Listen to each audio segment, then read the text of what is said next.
শিশু নবীর মায়ের কাছে কেঁদে কেঁদে কয়, বলো বলো মা গো আমার আব্বা যান কোথায়? সন্ধ্যাবেলা খেলার শেষে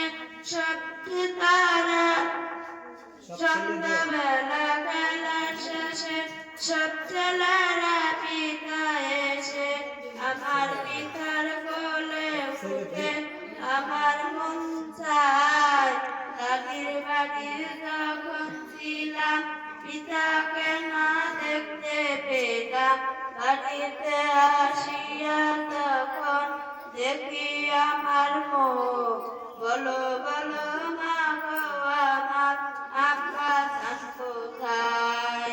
স্বামীর কথা ছেলের মুখে আমি নার মনের দুঃখে ঘুমন্ত সে পুত্রে দেখে আমার বুক ফেটে যায়। আসসালামু আলাইকুম।